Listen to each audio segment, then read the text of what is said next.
Hi, everyone. Welcome back to a new episode of Emerging Brands Podcast with Kelly Bennett. Today, I have a special guest who is a friend who I totally slipped in her DMs because she had something really cool happen. Well, she's always working on really cool things, but something in particular happened that her work is at a major retailer. And I totally slipped in her DMs. I'm like, would you do the podcast? She said yes. So, Ali Reboul is here today. She is the founder of ALIPRINTS Atelier. And Ali, I'm just personally so stoked to have you on. Thanks, Kelly. I'm so happy to be here and I'm so glad you slid to my DMs about it. Like Kelly was saying, I did this textile print for DVF and I went to Target. So it's kind of exploded everywhere and it's just amazing to see your artwork on everybody wearing it. Like now I have my nephew wearing it to like my bedding to like everyone around the street. So it's just fun to see your artwork have legs. And so yeah. Absolutely. And I was saying to Ali before I hit record, out in the streets in New York City, I saw someone with her prints on, and I was totally fangirling. And so I wanted to have Ali on because I know for so many creatives and artists in particular, it could feel really daunting on how to create products around your art. Yeah. And so, Ali, can you take us behind the scenes of how you started your brand? What was the beginning days like, and kind of bringing us to where you are now, and the behind the scenes of it? Yeah, I mean, I think I've always been a creative and an artist and I've always thought kind of in a way, how do I make my art so people can see it? So it's not just a painting. Like I've always kind of looked at it as a product in some ways. So I got into fashion design and textile design. And that was so cool is that you get to honestly create an artwork, you bring it onto repeat form, and then you bring it onto a clothing item or dress or, kind of in that fashion realm, bags, etc. And then what's kind of cool is like when I started to think about creating my own brand, I was looking at that, but I looked in the interior space. So what's kind of cool is that like it's still personal because that's what makes it so happy. It's like I'm creating an artwork and I'm creating an artwork for people that can't see in some ways. Because I think there's a thing that like Mm, non-creatives, you don't know, you might have an idea that you want, but you can't see it. Whereas like visual people, like we know how to paint that. Like I know how to read your mind and make it into like an art piece. And so that's where I was looking into like, like wallpapers like this, collabs with companies. It's really using my skills in different ways and different products. And it's fascinating because like everything's different. So being like a textile piece, a flat like, wallpaper piece, you have to look at like how could my artwork fit in here? So instead of looking at like, a 20 by 20 painting, you're like, okay, now your canvas is like not a painting. Like, how does that right. work? Like, what do the colors work on people? Like, green looks nice on people. What does it look like on the wall? Like, that kind of thing. So when I was really focusing on the brand, was like, okay, like everybody has a creativity in them, like they do, even though they don't want to like bring it out. And it's like, how do I bring it out with them? And like when I create something custom or a collab, it's like they'll give me like a few ideas and then I just run with it. So like I had a client right now in like San Francisco and they were very focused. She came from Australia and she lives in San Francisco and she's like these little dogs. So I created a whole story of her little dogs going in an adventure all through Australia and then it meets to San Francisco and then it made her daughter like a wombat. So it's like really very personal and like just like something that's just for her. And I so that's love pretty that cool. so much. I love that so much. So when how long have you had Ali Prince Atelier? So it's been about 6 years. Okay.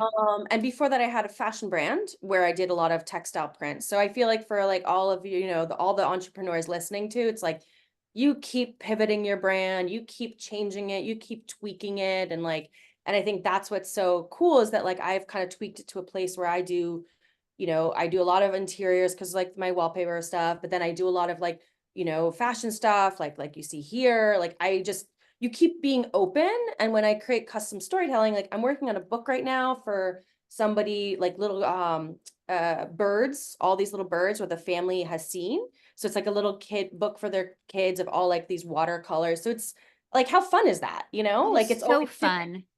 I love Yeah. that. And also I just saw your work on a menu, which Yeah. came out beautiful. I absolutely love how you told the story of the space and the history of the space and the characters that you brought into the space, but also it felt very fresh and cool and modern. You do a really great job of nostalgia and bringing in very natural elements, but making it feel more modern. I love your eye for that. You have a really great take of doing that. Yeah, I think I really want it to be playful, I think Yes. sometimes, Like a I little think whimsicalness of yeah. your spirit. Yeah, thank you. Yeah, I feel like with art, sometimes people can be intimidated or they don't know what to do, but it's like it can be playful. It can make you like I want to make it people happy.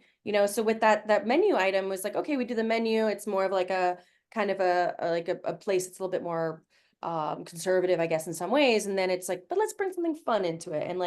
And with watercolor, which seems to be a medium I use a lot, you have a very kind of whimsical, peaceful element to it, which I Mm. enjoy. And animals, whenever you throw in some animals, like people, Animals, yeah. it's fun. It is fun.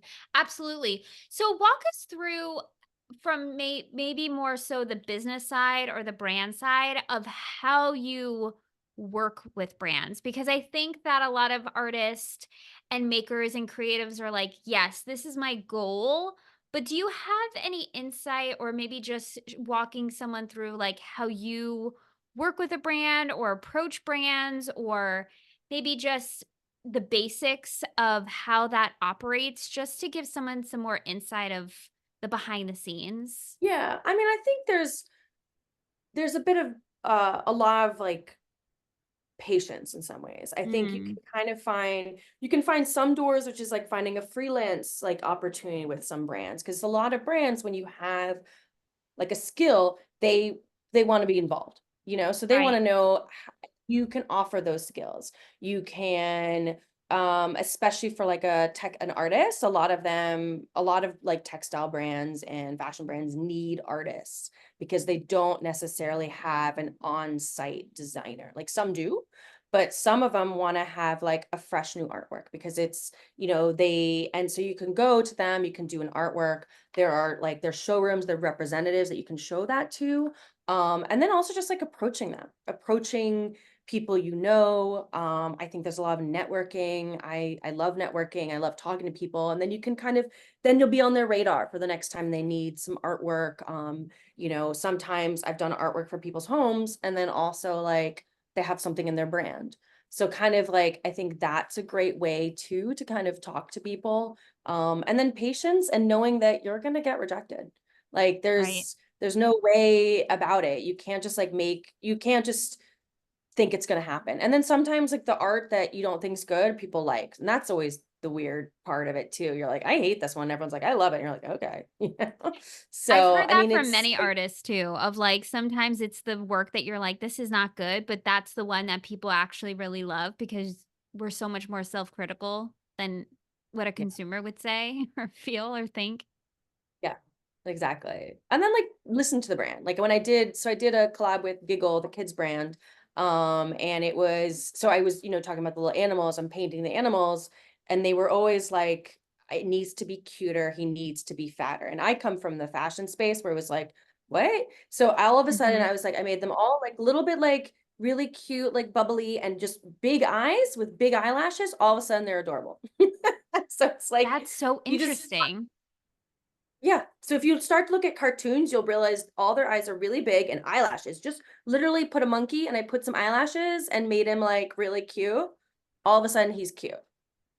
That is so interesting. And also something that I find really unique about how you've built your brand is that you're very consistent with what you're actually creating as far as creating the watercolors or a pattern or a character. So it sounds like your craft, like you're always honing in on your craft, but it's really the applications that change, Mhm. and you could apply it in so many different ways, but you're really staying true to what you do and your unique take and your style of art, but how then it applies in many different ways.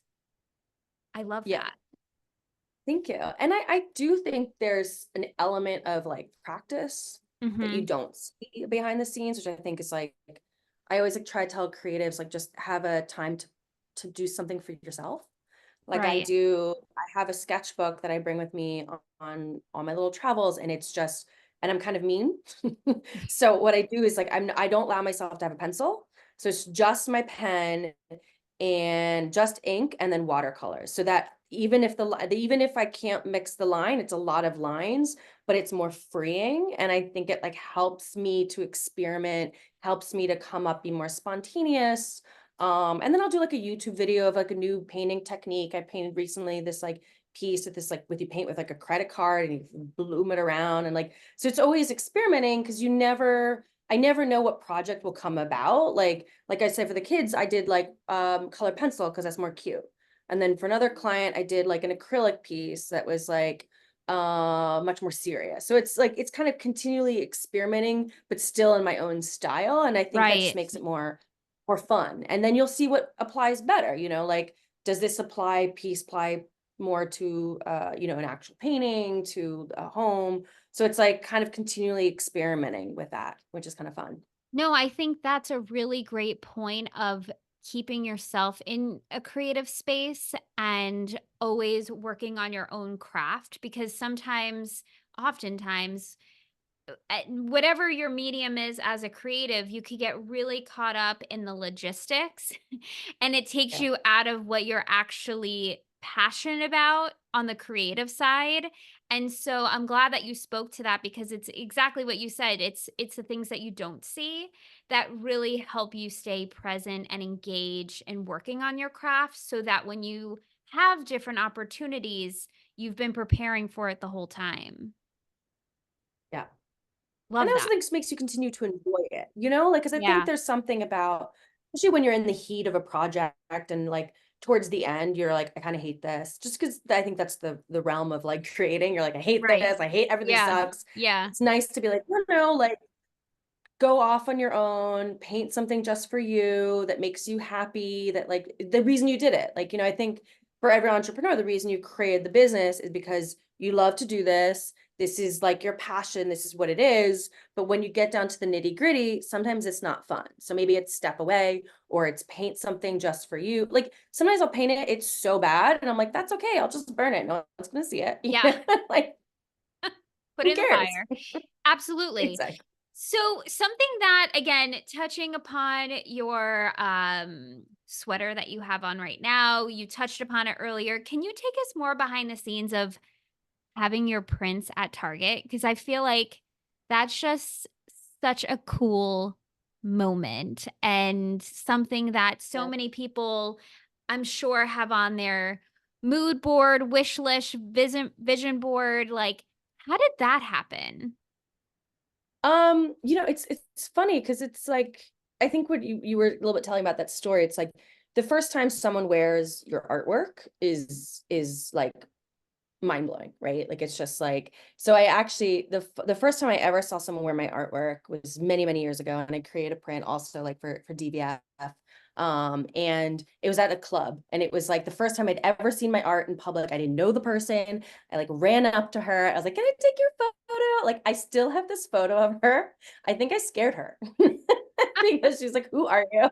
Why are you hugging me?" So I'm a little bit less weird now. Now I'm a little bit more chill, take a picture when they don't know, but, Right. so, it's just, like, it's exciting, and then you kind of get, like it's just, like, the idea that, like, artwork can keep moving, and I think that's what you realize is, like, a piece you create can just, like, continue going. So to go from a place from, like, a high brand to a low, like, like, to Mhm. different tiers, like, it's very interesting. So to what's cool now is that, like, I went from like, you seeing a few people wearing it to now with like Target, it's like so many more people. It's so cool to have like to see your artwork in so many more places, like to have like I have which I need to like do some posting, but I saved everybody's like story and post about them wearing the print, and like I'm obsessed. Like, like it's Oh, just that's so so cool. And then like cool. it's so neat. And then like, so it's become like it's like I'm not like numb to it because that sounds weird, but like I'm just to me, it's like it's so exciting. Like I did like all my friends' kids had the Giggle brand clothes, like, so I've like everybody was sending me photos. So it's like it's kind of fun that like everyone's part of this like art journey with me and like and it makes like I do it so that makes them happy. And if they're happy wearing it, like it's a goal. So like to have it in Target is definitely like so cool and a dream. And like like the artwork also went down the runway. So like so it's like Oh, it wow, goes I from didn't know different, that. yeah. Yeah. So that's cool too. So it's like it went on the runway, then it was in this newspaper, then it was in this magazine. So my artwork kind of flows like everywhere, which is so great because I think it's like the more people that see it and the more people enjoy it. And then like I think I did the hotel at Scribner's in the Catskills. Yes. Yes. And that's been amazing too, because it's like when it's a place where everyone can see it is amazing. Because a lot of my work is like personal and it's in their beautiful home, which I love because it's personal for them. But then there's something so cool where you're like, oh my God, like everyone can see it now, you know? So how do you stay grounded in your art and in your practice so that you could keep track of all of this? Because what you were saying, like ebbs and flows and applying it everywhere.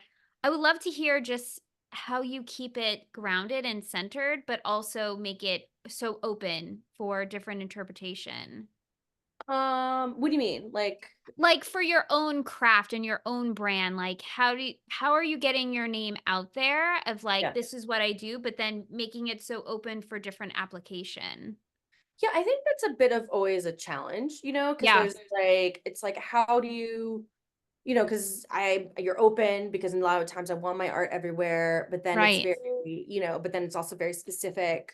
So I think it's just like kind of in some ways I just really enjoy it and I Mhm. love creating. So, and I love projects that people come up to with me that maybe they don't know that I can kind of create a whole world. It's so to me, I just really enjoy it and I have a lot of fun. And I think that like whenever you paint, you just keep it's like your signature. So it keeps going in some ways. And then just honing in on the craft. I think that's a big thing. And then just like, yeah, just keep creating and just it's I think that's kind of my thing. Yeah. I love That it. answers. For you too, what is the vision of your brand? Like, where would you love? I mean, you've done so many incredible things already, Mhm. and 6 years is still fairly new. I mean, Yeah. in the world of entrepreneurship, Yeah. that I'm sure it feels like you've lived like 10 lifetimes with the business and brand Yeah. within 6 years. But where would you love to take it? What are some big visions that you have? I think I really want to do some amazing homes. I've been doing and I because I love creating for people and I love meeting them. I love finding out their stories. So I want to continue growing and meeting more people and coming up with more like visions. And I would definitely I think eventually have like I do have a line of wallpapers that I came out with like a few months ago. I want to continue doing more of that, maybe build like some like, textiles, like kind of like a little like interior brand within that.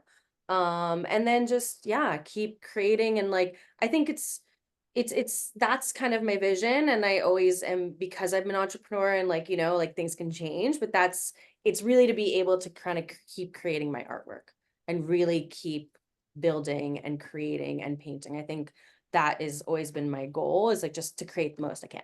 Unlike, Absolutely.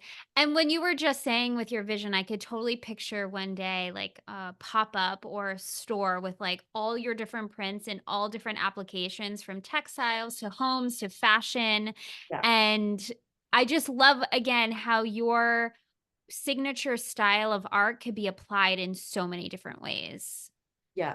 That for me is, like, one of the coolest things that you're doing and why, again, I wanted to have you on the podcast, is that you show that it's so possible to have these different applications and to be creative, and, I just thank you so much for sharing that.